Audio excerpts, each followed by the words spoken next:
Bab 29, Jebakan apa? Anita dan Aisyah kaget setelah diberitahu jika Amar sudah keluar dari penjara. Bagaimana bisa? Kalau tidak salah dia mendapatkan hukuman 3 tahun penjara kan? Aisyah melihat Alfian. Alfian mengangguk. Dia lalu memberitahu istrinya jika katanya Amar mendapatkan banyak potongan masa tahanan. Memang sangat tidak masuk akal, tapi inilah yang terjadi. Memang seadil-adilnya pembalasan hanya pengadilan Allah SWT. Alfian melihat istrinya yang terlihat sangat kesal. Anita termangu, dia nampak sedang mencari titik terang dari permasalahan ini. Bagaimana Amar bisa mendapatkan nomor Lela padahal itu adalah nomor baru, gumamnya pelan namun tetap terdengar oleh suaminya dan Zain. Itu yang aku bingungkan. Dari mana dia tahu sementara hanya orang-orang terdekat saja yang tahu? Zain memijat kepalanya. Tidak mungkin dia tahu jika tidak ada yang memberitahu. Zaidan melihat adiknya. Semua orang menyetujui pendapat Zaidan. Anita tersenyum sinis. Mungkinkah ini ada hubungannya dengan dia? Gumamnya lagi dengan pelan. Bisa jadi. Anita seperti menemukan jawabannya. Asteris. Keesokan harinya, Lela melamun di dekat jendela kamarnya sambil melihat para santri yang berlalu lalang di pelataran masjid. Ingatannya kembali ke malam itu di mana dia masih mengingat dengan jelas suara mantan suaminya Amar yang mengancamnya, dan seketika hal itu langsung membawanya kembali ke masa kelam saat dahulu dirinya sering mendapatkan siksaan dan penganiayaan yang memang selalu diawali dengan ancaman lewat telepon terlebih dahulu. Lela kini menyadari jika dirinya belum sepenuhnya sembuh, namun hal terbesar yang dipikirkannya adalah bagaimana mantan suaminya bisa meneleponnya. Bukankah dia masih di dalam penjara dan apa maksudnya dia menelepon seperti itu? Apa kamu yakin jika itu Amar? Tanya Siti yang sedari tadi menemaninya. Lela langsung melihat kakaknya. Seumur hidup aku tak akan mungkin melupakan suara itu kak, jawabnya dengan pelan. Siti mendekati adiknya. Dia yakin jika adiknya tak mungkin keliru. Jangan kosongkan pikiranmu dari menyebut nama Allah. Teruslah berzikir dan memohon ketenangan jiwa dan hati kita hanya kepada Allah SWT. Asteris. Zain tak bisa berkonsentrasi kerja. Pikirannya kalut memikirkan sang istri.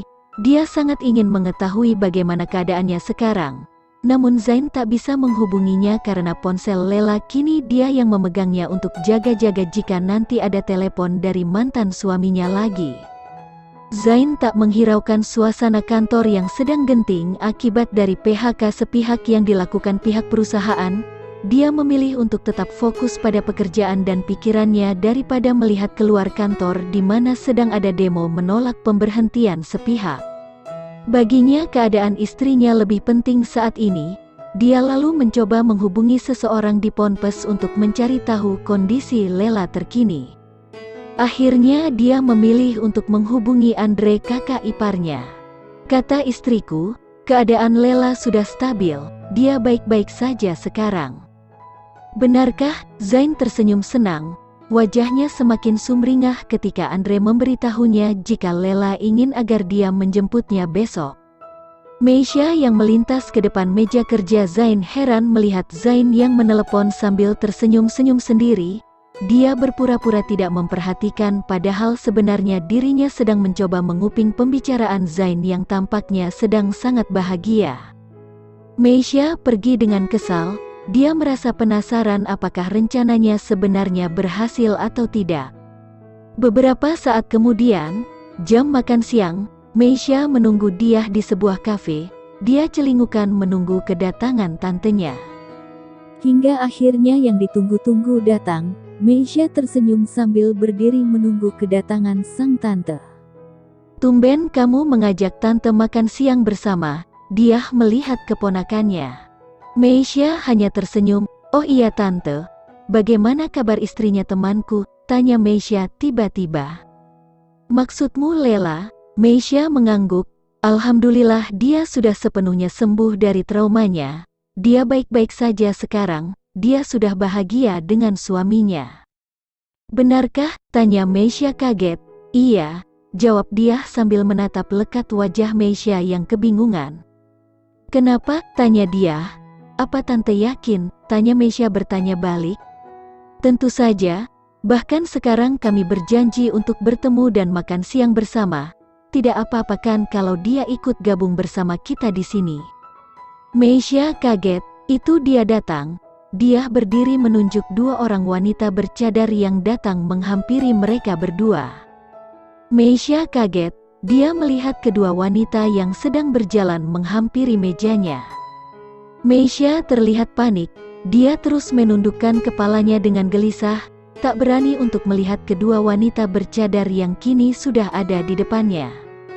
Sementara dia menyambut kedatangan keduanya, Meisha sedang mencari alasan untuk bisa pergi dari sana. Maaf tante, aku harus pergi. Tiba-tiba aku ingat jika ada pekerjaan yang harus segera aku selesaikan. Meisha berdiri. Tunggu dulu, Aisyah yang baru saja duduk menahan Meisha pergi. Meisha yang meyakini jika itu adalah Lela semakin terlihat panik. Aku ingin mengucapkan terima kasih banyak kepadamu. Terima kasih untuk apa? Meisha gugup, dia tak berani menatap wajah Aisyah yang dia pikir jika itu adalah Lela. Karena keduanya memang terlihat sangat mirip, hanya suaranya saja yang sedikit berbeda namun beruntung Meisha tak memperhatikan itu. Beruntung juga Meisha tak memperhatikan perut Aisyah yang membuncit karena tertutupi oleh bajunya yang longgar. Duduklah dulu, ucap Aisyah meminta Meisha untuk duduk. Meisha kembali duduk dengan terpaksa. Mantan suamiku sudah memberitahu aku semuanya tentang dirimu dan rencana jahatmu. Aisyah mencoba untuk memancing. Meisha kaget, dia langsung melihat Aisyah tak percaya. Jangan mempercayai apapun yang dia katakan, dia berbohong. Meisha terlihat sangat ketakutan. Dia, Anita dan Aisyah langsung saling berpandangan. Dia tampak sangat kecewa melihat keponakannya. Jadi benar kamu yang melakukannya? Tanya dia menatap wajah Meisha. Tidak tante, aku pasti difitnah. Laki-laki itu yang mendatangiku dulu karena dia. Maksudku kami tak sengaja bertemu. Maksudku dia sudah berbohong. Aku tidak tahu apa-apa.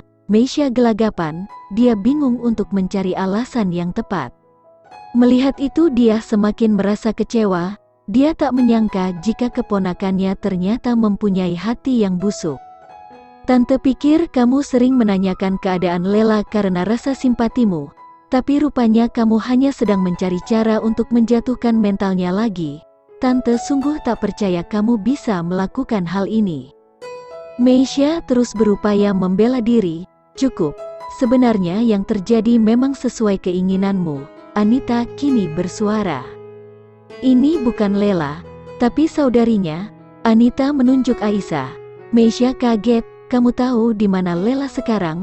Seperti harapanmu, dia terpuruk, keadaannya hancur, mentalnya porak-poranda setelah susah payah kami berusaha menyembuhkan traumanya. Meisha semakin kaget, jadi kalian menjebakku? Tanyanya tak percaya. Aisyah mengangguk, iya, dan kamu masuk ke dalam jebakan kami. Meisha berdiri dengan marah. Namun dia kaget ketika melihat Zain yang berjalan menghampirinya.